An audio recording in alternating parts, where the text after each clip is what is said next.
وسعدتم أوقاتنا أينما كنتم أيها السادة والسيدات. من الفضيلة أن نقدم لحضراتكم نشرة أخبار الظهيرة. أستهلها معكم أنا عبد الله محمد علي بالعناوين.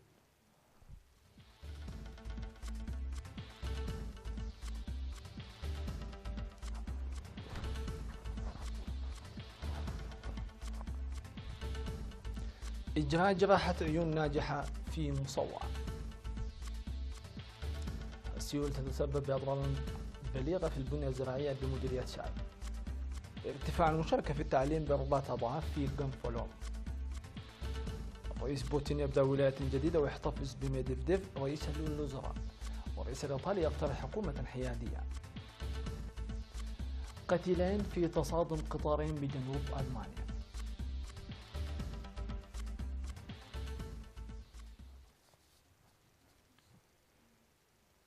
أهلا بكم للتفاصيل. أجريت عمليات جراحة العيون الناجحة ل 325 مواطن في مدينة مصوع بتعاون فريق البصر للأطباء السودانيين. وقد أجريت العمليات الجراحية من 3 وحتى 6 من مايو في مستشفى قرار للمواطنين الذين كانوا يعانون من مشكلة النظر من كافة مناطق إقليم شمال البحر الأحمر. وقال المدير الطبي للمستشفى الدكتور إيوب بيانة أن البرنامج كان ناجحا من كل الجوانب نتيجة حملات التعبئة التي جرت مسبقا في جميع المديريات. كما قدمت الأدوية والنظارات الطبية لأكثر من 1000 مواطن ضمن حملة البصر، مشددا على أهمية وعي المجتمع بمعرفة الأسباب لإنجاح حملة مكافحة العمى. وأوضح الدكتور إيوب أن هذا البرنامج المنظم سنويا بالتعاون مع فريق أطباء العيون السودانيين من مؤسسة البصر يسهم لحل مشكلات النظر لاستخدام المعدات المتطورة، وله دور كبير لتبادل الخبرات. وشهد منسق فريق البصر الدكتور محمد حسين بالتعاون الذي يجدونه أثناء قدومهم إلى إريتريا سنويا وحسن التنظيم. وأجرى فريق الأطباء السودانيين من مؤسسة البصر عمليات جراحية للعيون لأكثر من 2200 مواطن في إقليم شمال البحر الأحمر في السنوات 12 الماضية.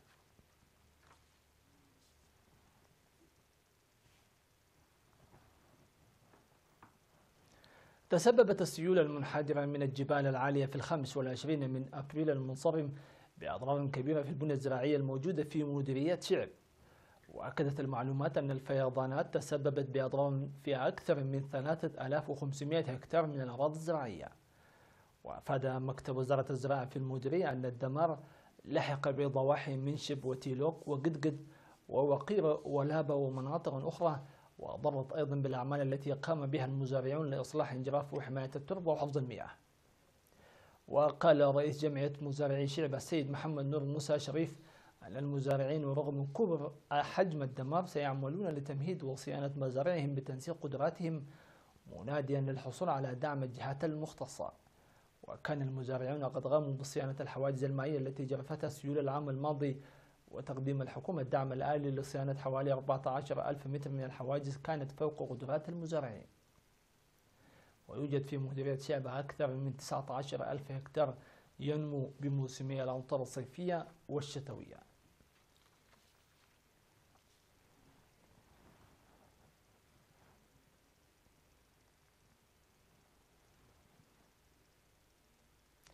ارتفعت المشاركة في التعليم ب4 أضعاف في مدرسة غنفولوم الابتدائية والمتوسطة التي بدأت الخدمات التعليمية عام 2003-2002 في مديرية حمل مالو.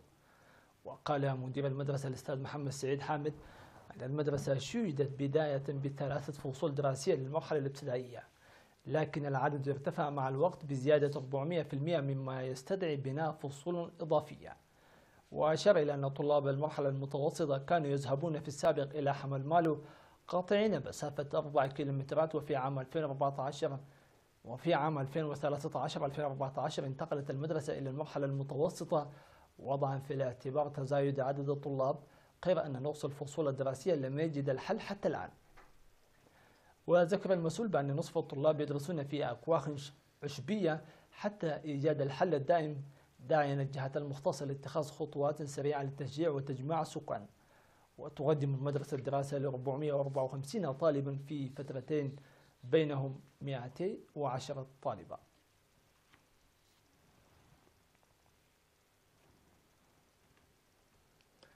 تعقد الاجتماعات في مديريتي الدخانة وغردة لتقوية التنظيم الواعي للمرأة وتعزيز مشاركاتها في كافة المجالات. وأوضحت مسؤولة الاتحاد الوطني للمرأة في الإقليم الجنوبي السيدة أبو شابتاي في الاجتماع الذي عقدته للمرأة في ضواحي سمومو وعد عخيل وما إلاف وعاملات المؤسسات الحكومية في مديرية مندفرة أن إدخال سجل الشرف في الريف وهو رفع وعي وتنظيم الشباب وتمكين المرأة اقتصاديا من القضايا التي يوليها الاتحاد أهمية كبرى. ودعا الاجتماع للدفع بالتعبئة والتأهيل المهني الموجه للشباب. وفي اجتماع مماثل في غردة دعت مسؤولة الاتحاد الوطني للمرأة في المديرية السيدة عفيف صالح دعت للاستفادة الجيدة من فرص التعليم والتدريب المهني المقدمة للمرأة وإحداث تغيير في حياتهن المعيشية. من ناحية ثانية تقدم مدرسة التدريب المهني الأولي في غردات الخدمات التدريبية ل 47 طالب منهم 40 امرأة.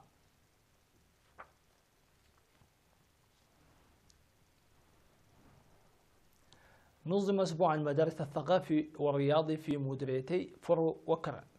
وقال مسؤول الرياضة والثقافة والصحة في مكتب التعليم بمديرية كرن الأستاذ تولى بيدروس أن أسبوع مدارس كرن الذي نظم من 27 من أبريل وحتى 3 من مايو مكن من التعرف على قدرات وكفاءات الطلاب المستطيعين المشاركة في مختلف المنافسات. وشارك في أسبوع المدارس أكثر من 650 طالب من 36 مدرسة. في غضون ذلك نظم في مديرية فرو أسبوع المدارس الرياضي الثقافي. وأوضح مسؤول المدارس في المديرية الأستاذ إسماعيل علي أن الأسبوع التعليمي الذي ينظم سنويا يخلق الأرضية للتعارف وتبادل التجارب بين الطلاب وترسيخ قيم المجتمع السمحاء.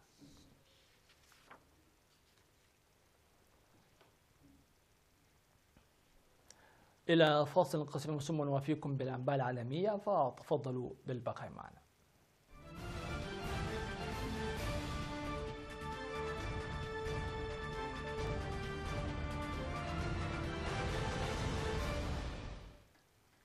أهلا بكم من جديد.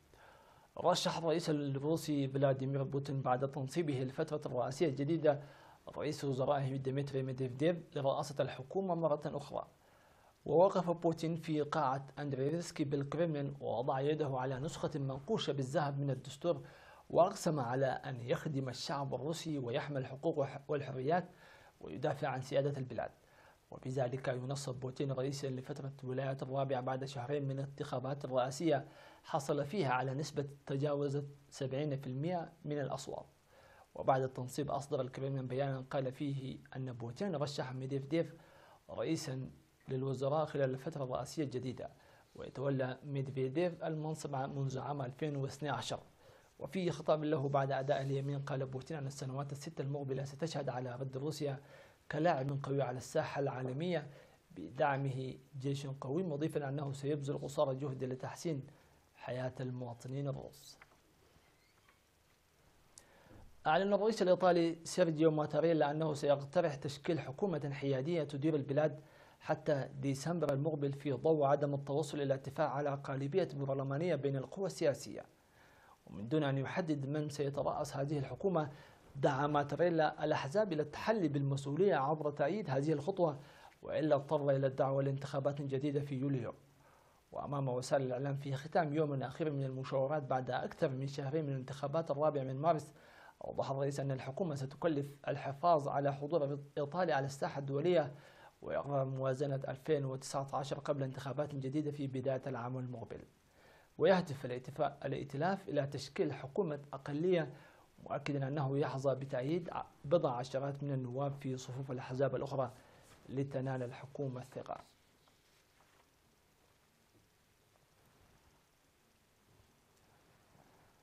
ذكرت شركة السكك الحديدية الألمانية أن قطار بضائع اصطدم بقطار ركاب في جنوب ألمانيا، وأفادت وسائل إعلام محلية بأن شخصين قتلا في الحادث. وقالت الشركة في بيان أن التصادم وقع قرب محطة أيشاخ على الخط الواصل بين إنجلشتات وأوغسبورغ في بافاريا. ونسبت كل من دوتشي بان وصحيفة زود دوتشي تاتشتوينغ إلى الشرطة قولها أن الشخصين قتلا وأصيب عدد آخر.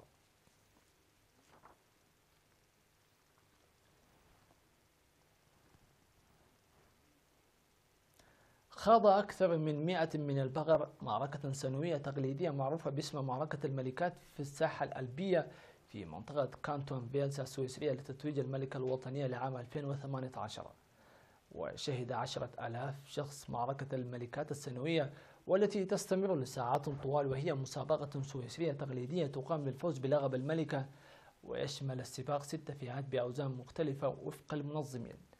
وفي كل ربيع في طريقهم إلى المراعي الجبلية تتقاتل الأبقار من أجل اختيار قائد جديد من القطيع للصيف، وأدى هذا التقليد إلى تنظيم المسابقة كل عام، وتنتهي المعركة بمجرد أن ينسحب الخصم المهزوم. وقال أحد المنظمين أن الإصابات الخطيرة نادرة للغاية. ومن المعروف أن إقليم فاليا في سويسرا معروف بتربية الأبقار ومنتجاتها من جبن وألبان وغيرها، وهو جزء كبير من اقتصاد سويسرا.